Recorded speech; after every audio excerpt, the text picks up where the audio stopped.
네, 오늘 말씀 마태복음 3장 1절에서 17절인데 한 목소리로 하면 괜찮겠나 모르겠네. 한 목소리로 하면 좀 그렇죠? 돌아가면서 해야겠죠? 네, 저부터 그 다음에 경이 이렇게 시계 반대 방향으로 가겠습니다. 제가 먼저 읽겠습니다. 그 무렵에 세르자 요한이 나타나서 유대 광야에서 선포하여 말하기를 회개하여라 하늘나라가 가까이 왔다 하였다. 이 사람을 두고 예언자 이사야는 이렇게 말하였다. 광야에서 외치는 이의 소리가 있다. 너희는 주님의 길을 예비하고 그의 길을 곧게 하여라. 요한은 낙타털 옷을 입고 허리에는 가죽띠를 띠었다. 그의 식물은 메뚜기와 들고리였다. 그때 예루살렘과 온 유대와 요단강 북은 사람들이 다 요한에게로 나아가서 자기들의 죄를 자백하며 요단강에서 그에게 세례를 받았다. 요한은 많은 바세리파 사람과 사두개파 사람들이 세례를 받으러 오는 것을 보고 그들에게 말하였다. 독사의 자식들아, 누가 너희에게 닥쳐올 징벌을 피하라고 일러주더냐. 회개에 알맞은 열매를 맺어라. 그리고 너희는 누구로 주제넘게 아브라함이 우리 조상이다 하고 말할 생각을 하지 말아라. 내가 너희에게 말한다. 하나님께서는 이 돌들도 아브라함의 자손을 만드실 수 있다. 도끼를 이미 나무 뿌리에 갖다 놓았으니 좋은 열매를 맺지 않는 나무는 다 집어서 물속에 던지실 것이다. 나는 너희를 회개시키려고 물로 세례를 준다. 내 뒤에 오시는 분은 나보다 더 능력 있는 분이시다. 나는 그의 신을 들고 다닐 자격조차 없다. 그는 너희에게 성령과 불로 세례를 주실 것이다. 그는 손에 키를 들고 있으니 타작 마당을 깨끗이 하여 알곡은 곡간에 모아들이고 쭉정이는 꺼지지 않는 불에 태우실 것이다. 그때 예수께서 요한에게 세례를 받으시려고 갈릴리를 떠나 요단강으로 요한을 찾아가셨다. 그러나 요한은 내가 선생님께 세례를 받아야 할 터인데 선생님께서 내게 오셨습니까? 하고 말하면서 말렸다. 예수께서 그에게 말씀하셨다. 지금은 그렇게 하도록 하십시오. 이렇게 하여 우리가 모든 의를 이루는 것이 옳습니다. 그제서야 요한이 허락하였다. 예수께서 세례를 받으시고 곧 물에서 올라오셨다. 그때 하늘이 열렸다. 그는 하나님의 영이 비둘기같이 내려와 자기 위에 오는 것을 보셨다. 같이 읽읍시다. 그리고 그리고 하늘에서 하늘에서 소리가 나기를 이는 내가 사랑하는 아들이다. 내가 그를 좋아한다 하였다. 아멘.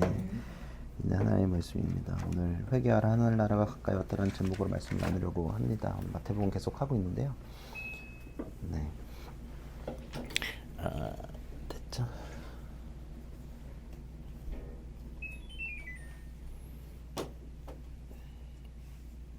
네.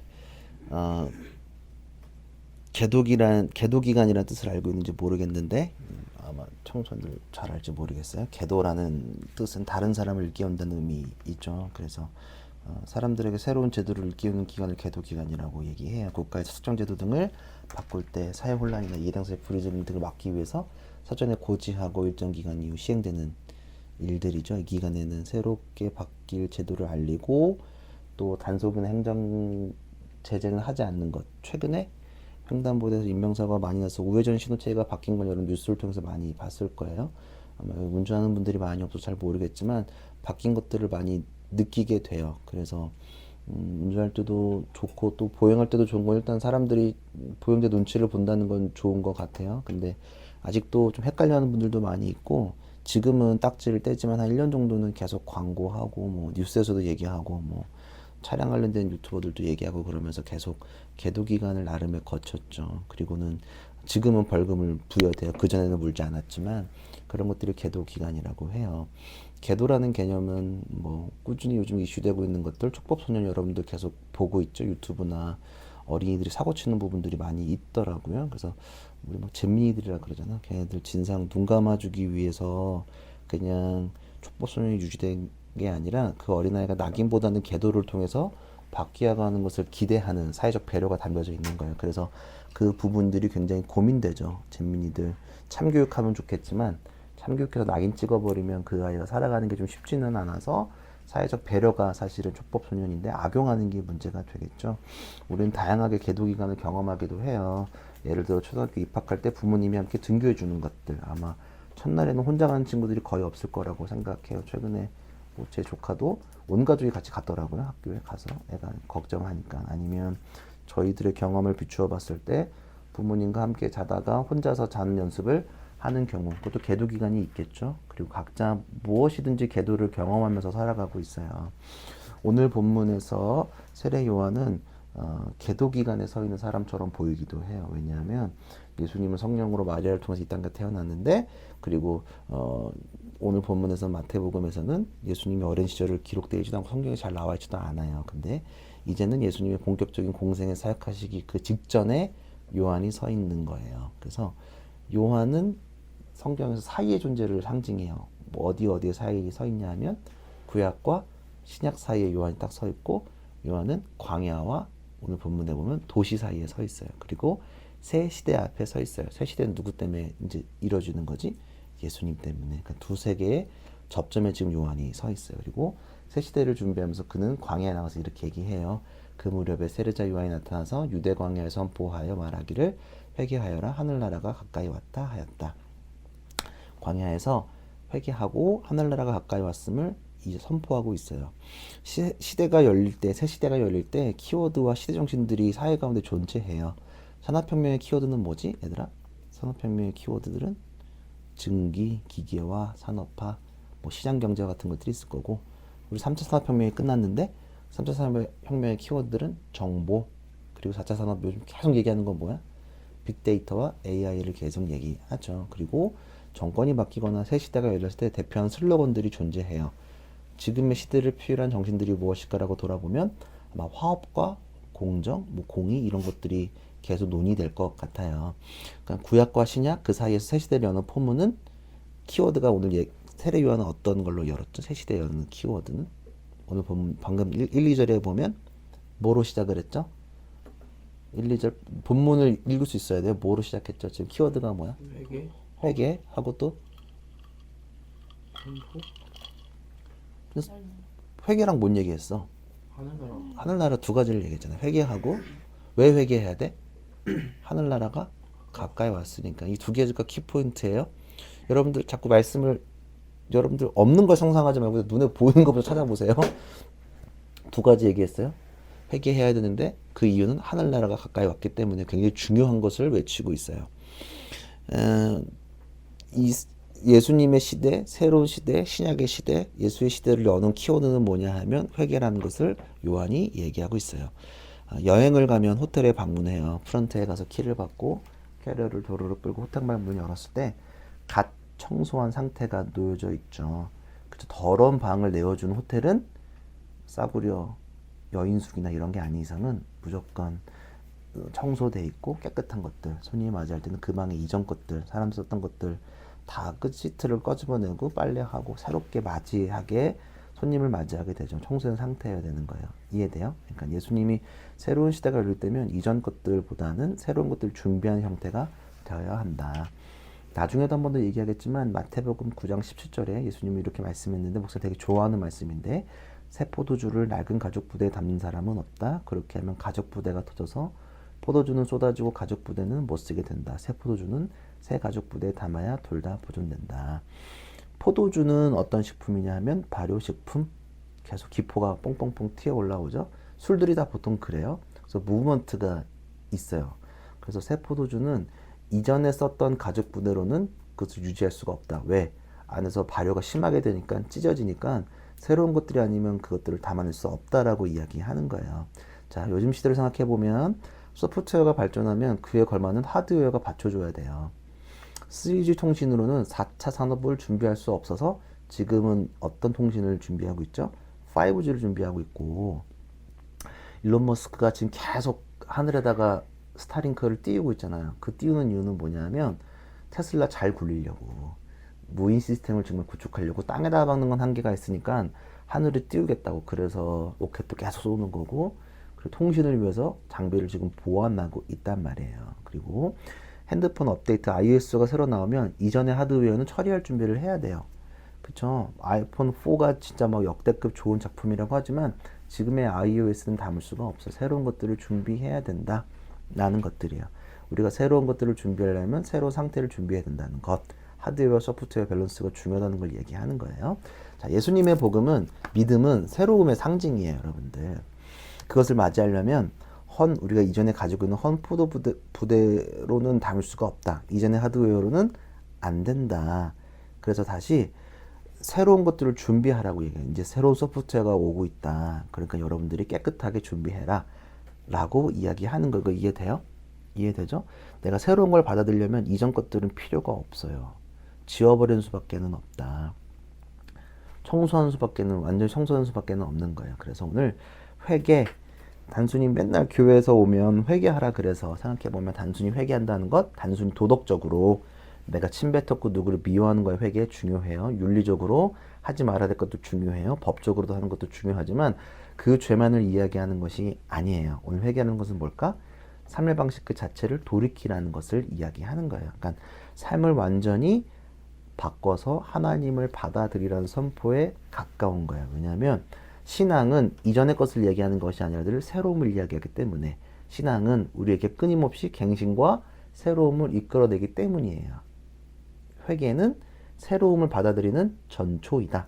쉽게 얘기하면 새로운 소프트웨어를 설치하기 위한 포맷과 같은 일을 하는 게 회개라는 것. 이해돼요? 그러니까 회개가 포맷으로 봐도 무방하다. 새로운 소프트웨어가 필요한데 새로운 소프트웨어는 본문에 보면 뭘까? 하늘나라, 하나님 나라가 새로운 소프트웨어를 이야기하는 거예요. 하드웨어는 우리니까. 하나님의 나라는 물리적인 나라만 이야기하는 게 절대 아니고 하나님의 통치와 임재가 있는 곳을 이야기해요. 이해되죠? 하늘은 하나님의 통치가 있는 그곳을 의미해요. 목사님이 하나님 나라를 계속 강조하고 있고 여러 번 얘기했어요. 기억하고 있을 거예요. 자, 오늘 본문에 집중해서 생각해 본다면 나라라는 것은 단순히 우리가 땅에 있는 그것을 얘기하는 거 아니라 영향력을 미치는 범위를 얘기하는 거예요. 이해되죠? 그러니 하나님 나라는 오늘 본문에서는 옛날 성경은 천국이라고 되는 오늘 하늘나라라고 번역되어 있는데 똑같은 말인데 하나님의 통치를 가리키는 곳을 이야기하는 거예요. 다시 말하면 요한은 오늘 하나님의 통치가 새롭게 임하니까 현실 세계, 현재 지배자들이 구역해 놓은 질서에서 돌이키고 포맷하라고 이야기하는 거예요.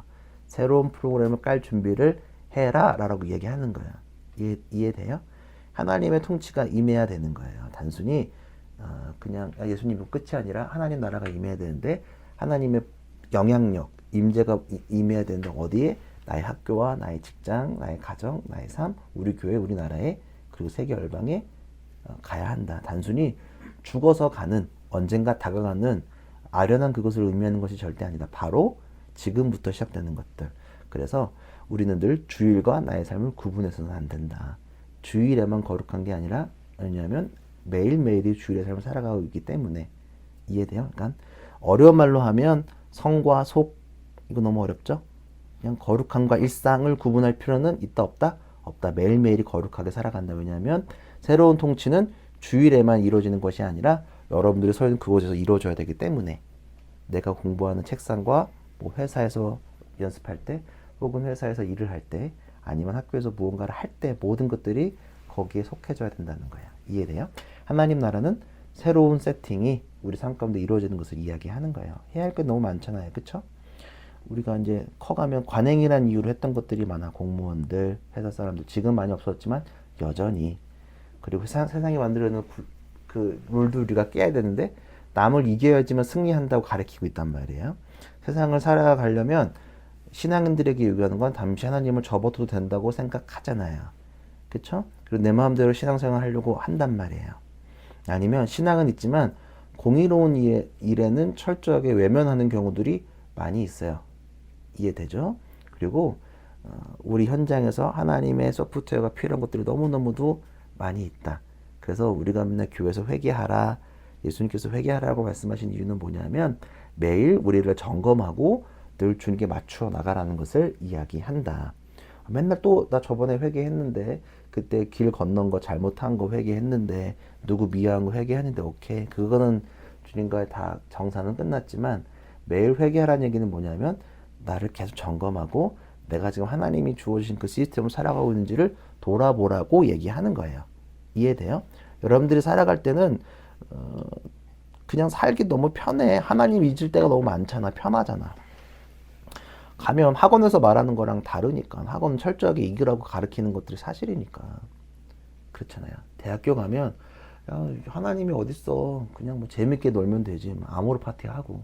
축제 기간이니까 뭐 축제 기간에는 뭐 오늘을 즐기라 그러잖아. 그다음 그 so what 그거 하고 나면 이제 뭐 할 거냐고 이제 늘 잘 놀고 나면 뭐 할지를 늘 돌아봐야 돼요. 뭐 할 거냐고. 잘 놀면 그래 오케이 잘 놀면 어떡할 건데 잘 놀면 책임 없는 일들을 해야 되는 건지 돌아봐야 되는 거예요. 이해돼요? 잘 고민해봐야 돼요. 새로운 소프트웨어로 살아가겠다는 선포가 담겨져 있는 거예요. 여러분 살아가는 세상은 나는 뭐 목사님은 그냥 이렇게 있으면 맨날 말하지만 교회 다니는 목사님 아저씨들만 만나잖아. 그러니까 근데 그 사람들도 봐도 새로운 소프트웨어를 안 사랑하는 사람들이 너무 많아. 여러분들은 더 하겠지. 그 안에서 여러분들이 새로운 소프트웨어로 살아갈 준비를 늘 해야 되는 것들. 그게 회개하라는 것에 있는 거다. 무슨 말인지 알겠죠? 3절에서 6절을 보면 이 사람을 두고 예언자 이사야는 이렇게 말하였다. 광야에 외치는 소리가 있다. 너희는 주님의 길을 예비하고 그의 길을 곧게 하라. 요한은 낙타 털옷을 입고 허리에는 가죽띠를 띠었다. 그의 식물은 메뚜기와 들꿀이었다. 그때 예루살렘과 온 유대와 요단강 부근 사람들 다 요한에게로 와서 자기의 죄를 자백하며 요단강에서 그에게 세례를 받았다. 신약은 어디의 성취? 구약의 성취. 오늘도 그러면 구약에 있는 모습을 끌어와서 설명하고 있는 거예요. 오늘 요한의 복장은 낙타 털옷과 가죽띠와 먹는 건 뭘 먹었대? 메뚜기와 꿀을 먹으면서. 메뚜기는 성경에서 유일하게 먹을 수 있는 곤충. 이걸 먹으면서 나가. 이거 딱 먹으면 이렇게 얘기하면 누가 떠오를까? 유대 사람들은 마태복음 유대인들이 위한 성경인데 누가 떠오를까? 3절에 힌트가 있죠. 누가 떠올라? 요한. 아니지. 이사야가 떠올라야 되는 거지. 이사야가 이렇게 입고 얘기를 했었거든. 그러니까 무조건 신약에 와서는 무조건 구약이랑 연결되지 않으면 안 된다. 그러니까 무조건 연결해서 얘기하는 건데 오늘 요한의 일들이 누가 했던 것과 비슷하다. 이사야가 외쳤던 이사야 선지자가 했던 것과 똑같구나. 아, 그게 그 사람이 말했던 게 지금 요한을 통해서 이루어지고 있다라는 것을 얘기하고 있는 거야. 그래서 사람들이 와서 세례를 받기 시작했죠. 세례의 의미는 뭐라고 했죠? 물, 교회에서 물 얘기하는 건 물은 새로움, 씻음, 새 삶을 의미한다. 청소할 때 우리는 뭘로 한다? 물로 한다. 물 청소 안 하면 안 되잖아. 그렇죠? 세례, 회개 연결되는 거예요. 옛 삶과의 단절. 죄사함을 받으며 나아가는 것을 의미하는 거예요. 그러니까 사람들이 세례를 받으러 왔다는 것은 뭘 의미해? 새로운 삶을 꿈꾸는 사람들이 새로운 삶을 살겠다고 와서 세례를 지금 받고 죄를 고백하고 세례를 시작하는 거다. 포맷하고 있는 거다라고 이야기하면 돼요. 근데 여기서 문제는 뭐냐면 새로운 삶은 단순히 세례로만 가능할까 가능하지 않을까? 가능할까 가능하지 않을까? 세례로만 가능하지 않다. 왜냐하면 역사님 얘기하지만 우리는 세례의식이 좀 보편화돼서 교회에서 쉽게 세례를 준단 말이에요. 원래는 세례는 쉽게 받을 수 있는 부분이 아니야. 점검해보고 질문해보고 계속 테스트해보고 믿음이 진짜가 아니면 세례를 주지 않는 게 맞는데 개신교회는 전도를 해야 한다는 강박들이 있어가지고 쉽게 세례를 준단 말이에요. 군대 가면 내가 세례를 받았는데 세례를 또 줘. 난 아니라고 했는데 세례를 줬어, 목사님이. 왜 줬을까? 그거 몇 명 받았다고 자랑해야 되니까. 근데 그건 세례가 아니라고 나는 생각해. 세례 준 거 아니야? 그냥 한 거야. 자, 그리고 왜 세례가 우리가 중요하지 않게 여기냐면 보통 대부분 모태신앙인이라서 세례의식의 기억이 조금 없어요. 소중함이 좀 없어지는 것들이 있다. 아니면 오늘 본문에 좀 보면 때로는 요즘 사람들은 자신의 직장과 강압에서 세례를 받는 경우도 있다. 여러분들은 잘 모르겠지만 만약에 오너가 교회 다니면 세례를 받아야 될 수밖에 없고 내가 기독교 재단의 무언가를 회사를 다니면 세례가 필수이기 때문에 그냥 교회 다니면 세례 받는 사람들도 많이 있어. 그래서 회개가 조금 단순해지고 가벼워져서 무게감이 없는 것 같기도 해. 세례 회개 가볍게 하는 게 뭘까 생각해보면 단순히 요즘 우리가 말하는 세례와 회개는 유튜버들이 검정옷 입고 나와가지고 죄송하다고 말하고 인사 꾸벅하고 나가면 그런 사과를 이해하는 게 절대 아니야. 그 사람들이 진짜로 미안해하는 거 봤어? 유튜버 하는 사람들이? 나는 진짜로 미안한 사람도 없는 것 같은데.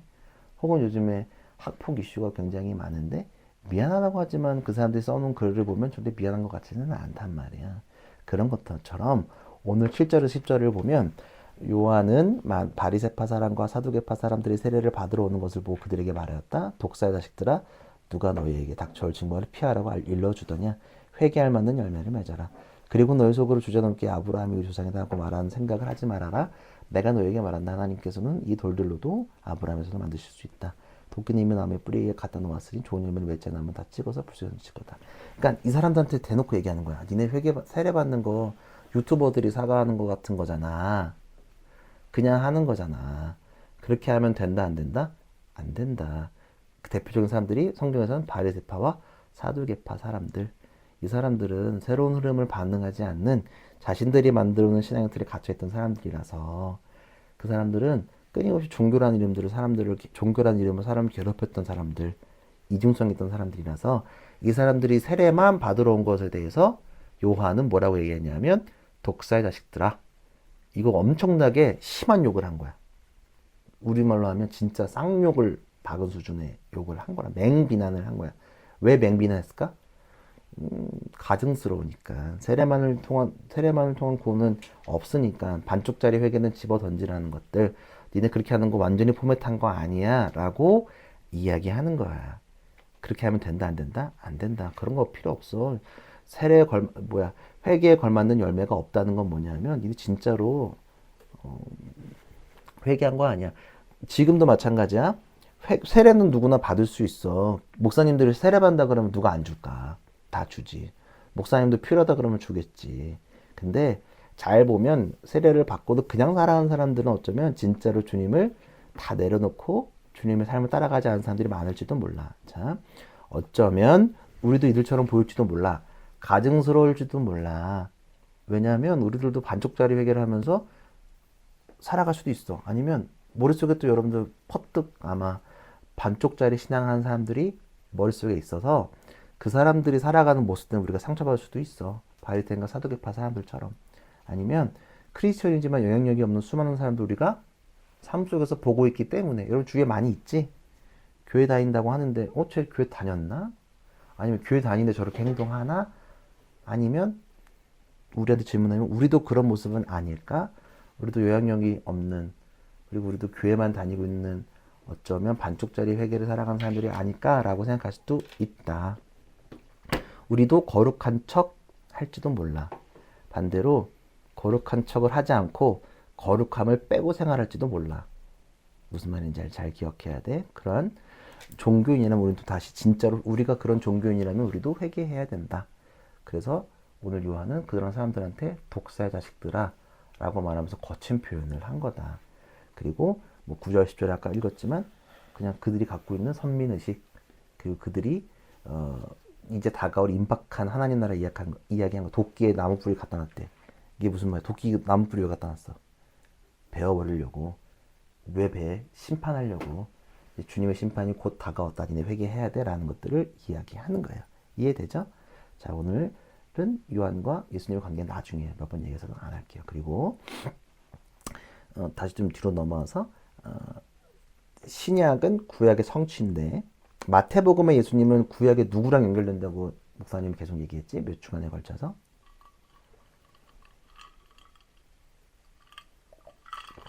누구랑 연결된다고 저번 주도 계속 누구랑 연결된다. 초반에 예수님은 모세랑 연결된다. 왜? 뭐가 비슷해? 예수님 태어날 때 남자아들이 죽었잖아. 근데 모세가 태어날 때도 남자아이가 죽었잖아. 그리고 난민이 됐고 이집트로 피신됐고 둘 다 이스라엘을 이끌 리더다. 모세의 뜻, 이거 이름 기억나나 몰라. 모세의 뜻, 건져내다. 물에서 건져내다. 오늘 그리고 예수님은 세례를 통해서 다시금 건져내는 것을 똑같이 보게 된다. 그래서 13절에서 17절, 그때 예수께서 요한에게 세례를 받으시려고 갈릴리를 떠나 요단강으로 요한을 찾아가셨다. 그러나 요한은 내가 선생님께 세례를 받아야 할 터인데 선생님께서 내게 오셨습니까? 하고 말하면서 말렸다. 예수께서 그렇게 말씀하셨다. 지금은 그렇게 하도록 하십시오. 이렇게 해요. 우리가 모든 일을 이루는 것이 옳습니다. 그제서 요한이 허락하였다. 예수께서 세례를 받으시려고 곧 물에서 올라오셨다. 그때 하늘이 열렸다. 그는 하나님의 영이 비둘기같이 내려와 자기 위에 오는 것을 보셨다. 그리고 하늘에서 소리가 나기를 이는 내가 사랑하는 아들이다. 내가 그를 좋아한다 하였다. 자, 물은 세례를 받으러 왔을 때 요단강이 갈라지지는 않아. 모세가 그랬던 것처럼 하면 강이 갈라져야지. 그치? 강이 갈라지거나 뭔가 그런 통치가 되지만 그런 것들은 있지 않아. 근데 뭐가 비슷하게 이해할 수 있냐 하면 좀 다른 부분은 창세기 1장 6절 7절을 보면 창세기 1장이니까 창조하는 부분이겠지. 6절 7절에 뭐라고 나와 있냐면 하나님이 말씀하시기를 물 한가운데 창공이 생겨. 창공이 뭐냐면 하늘에 공간이 생겨서 물과 물 사이가 갈라져라 하셨다. 하나님이 이처럼 창공을 만드시고 물 창공 아래에 있는 물과 창공 위에 있는 물로 나누시니 그대로 되었다. 예수님이 세례를 받으실 때 위의 물과 아래의 물을 나누셨던 것처럼 하늘에 물이 갈라져서 물이 내려왔다. 그치? 모세는 땅의 물을 갈랐지만 예수님은 하늘의 물을 가르는 진정한 구원자의 힘이 선포되고 있는 거다. 무슨 말인지 알겠지? 그래서 그곳으로부터 뭐가 임한다? 성령이 비둘기같이 임하고 있다. 자, 물은 새로운 삶과 연결되어진다. 무조건. 하늘이 열리는 하나님의 능동적인 행동을 볼 수 있다. 그러니까 예수님이야말로 하늘과 땅 사이에 닫혀져 있는 담이 허물어지는 그 중심에 있는 것들이 선포되고 있는 것이다. 이해되지? 그리고 다시 한 번 더 신약은 구약의 성취인데 오늘 이 부분도 우리는 보면 아무것도 모르지만 유대인들의 시각으로 보면 이사야 42장 1절이 무조건 떠오르게 된다. 읽어주면 목사님이 나의 종을 보아라. 그는 내가 붙들어주는 사람이다. 내가 택한 사람, 내가 마음으로 기뻐하는 사람이다. 내가 그에게 나의 영을 부었으니 그가 본 민족의 공의를 베풀 것이다. 주님의 정체성을 다시 한 번 더 인용하면서 밝히고 있는 것이다. 무슨 말인지 이해되죠? 정리해보면 인생에 있어서는 계도기간이 필요하고 그리고 성경에 이 계도기간이 있는데 그 계도기간의 중심에 누가 있다? 요한이 있다. 그 계도기간에 해야 될 것은 뭐냐면 새롭게 바뀔 세상을 준비하는 것이다. 회개하라. 하늘나라 가까웠다는 것을 잘 기억해야 된다. 새로운 흐름을 준비해야 된다. 그리고 새로운 소프트웨어를 나의 삶에 정착시킬 준비를 해야 한다. 너네 마음대로 너네 생각으로 목사님이 늘 생각하는 건 뭐냐 하면 자유롭지만 하나님의 뜻에 걸맞는 자유로움을 누려야 되지 그냥 방관의 자유로움은 안 된다. 예를 들어 우리가 신앙생활 하는 건 마치 이런 건데 담배 피는 건 자유야 대한민국에서. 근데 몇 가지 룰이 있어. 일단 만 18세 미만이 필 수가 없어. 그래서 학교에서 담배 못 피게 하는 거야. 두 번째, 담배 피면 쓰레기통에 버려야 돼. 그리고 지정된 장소에서만 담배를 계속 펴야 돼. 그렇지 않으면 그건 다 뭐냐면 문제가 되는 거야. 근데 사람들은 권리만 얘기해. 흡연자 권리. 자유만 있는 거는 절대 아니야. 개 키워도 돼. 개 열심히 키워야지. 근데 똥은 치워야지. 길거리. 세금 버리면 안 되지. 무슨 말이냐면 요즘에 젊은 세대나 30대나 뭐냐면 자유만을 얘기하는데 자유 없는 책임들이 너무너무도 많아. 근데 신앙은 새로운 소프트웨어를 찾는 건 뭐냐면 새로운 소프트웨어가 우리 삶 가운데 적용되면 야 교회는 자유를 얘기하니까 마음대로 사는 거 얘기하는 거 아니야? 마음대로 사는 거 얘기하는 거 맞는데 그 안에는 어떤 게 있냐면 하나님을 따르는 책임, 우리가 해야 될 책임이 부여되는 자유를 얘기하는 거야. 자, 우리에게 책임이 뭐가 생기는데 자유를 얻으면 책임이 뭐가 있어? 주일날 이렇게 모여서 예배하는 것. 내가 삶을 구별하는 것. 내가 도덕적, 윤리적으로나 뭐들로나 하나님의 뜻에 걸맞는 행동을 하기 위해 노력하는 것들이 필요한 것이다. 그런 새로운 소프트웨어를 내 삶에 정착하는 게 매우 매우 중요하다. 교회에서 말하는 자유는 여러분들이 마음대로 하라는 것을 의미하는 것이 아니라 자유에 걸맞는 책임을 하라는 것을 강조한다. 주님께서 말하는 것. 왜냐하면 주님은 자유를 주시면서 여러 가지 룰을 주시거든. 너네가 지켜야 될 것들이 여러 가지가 세례도 받아야 되고 남들 이웃도 사랑해야 되고 하나님도 사랑해야 되고 그것들이 다 예배를 통해서 이루어지는 것들을 여러분들이 잘 기억해야 된다. 담배 피는 거 생각하면 좋을 것 같아? 청소년들 피는 거 상관없어. 근데 쓰레기 버리면 안 되지. 그런 것들이 아주 뭐 100%는 아니지만 쉽게 이야기하면 그 정도? 요즘 강아지 키우면 그런 것들? 아이 낳는 건 상관없어. 젊은 세대들. 근데 다 아이를 책임 안 지잖아. 다 학대하고 어떻게 신생아를 데리고 PC방을 가. 그러면 안 되잖아. 그치? 잘 기억해 보세요. 기독교 신앙은 은둔하는 종교가 절대 아니야. 숨기고 감추는 종교가 절대 아니야. 그러니까 신앙은 감추는 게 절대 아니야. 드러내고 이끌어가는 게 신앙이다. 하나님의 통치를 우리 삶으로 초대하는 것이 우리의 믿음이다. 하나님의 질서가 우리 땅 가운데 오는 것들, 또 새로운 흐름에 우리가 참여하는 것들이 신앙이라는 것을 여러분들이 잊으면 안 된다. 무슨 말인지 알겠지? 현대로 생각한다면 이렇게 생각해 볼 수도 있을 것 같아. 여러분의 삶의 방식을 바꾸십시오. 하나님의 정의와 평화와 사랑이 지배하는 그 질서가 이곳에 임합니다. 라고 해석할 수 있을 것 같아. 새로운 포도주인 예수님은 이전의 하드웨어와 소프트웨어를 이해할 수 없다. 새로운 것을 담을 준비를 한다. 그것은 뭐다? 회개다. 새로운 것들을 꿈꿔야 돼. 알겠지? 우리는 새로운 세상을 꿈꾸고 살아가는 사람들. 세상이 만드는 숫자와 성공에 잡혀간 사람들이 절대로 아니다. 그들의 뒷공무니를 쫓아가면서 고통스러운 사람들이 아니라 우리는 이끌어가는 사람들, 리드하는 사람들이라는 것들을 여러분들이 잘 기억해야 돼. 그렇게 잘하려면 뭐가 필요하다? 하나님, 내 삶에 하나님의 통치가 임하면 가능해진다. 예수님은 우리를 새로운 곳으로 이끄신다. 그리고 이 새로운 이끔은 우리의 회개를 통해서 결정되고 나아간다는 것을 잊지 않았으면 좋겠고, 그래서 여러분들 늘 끊임없이 회개하라. 교회에서 회개하는 것들 보면 또 저번 주에 회개했는 애가 아니라 늘 나를 맞추는 것들, 늘 주님께 맞추는 것들 회개라는 것을 잊지 않고 끊임없이 조정하고 주를 따라갔으면 좋겠다. 그렇게 하면 하나님의 통치와 임재가 우리 삶 가운데 이루어진다는 것을 여러분 잘 기억했으면 좋겠어. 할 수 있겠니? 그러려면 회개 맨날 해야겠지? 그러려면 회개 맨날 하고 하나님의 뜻을 구하는 것들 여러분들 좀 잘 해봤으면 좋겠어. 그러니까 교회는 새로운 거야. 기존의 것을 답습하는 게 아니라 새로운 것을 꿈꾸고 하나님을 꿈꾸는 것이 있다는 것을 여러분들 잘 기억하고 나아가야 할 것입니다. 알겠죠? 그건 절대 끊임없이 움직이고, 예수님은 무브먼트가 세기 때문에 기존의 틀로는 우리가 감당이 안 돼. 늘 갱신해야 돼. 그러니까 지키기 위해서 늘 포도주는 바꿔야 된다. 부대를 바꿔야 된다는 사실을 잘 기억했으면 좋겠습니다. 함께 기도하면서 이렇게 나아갑시다.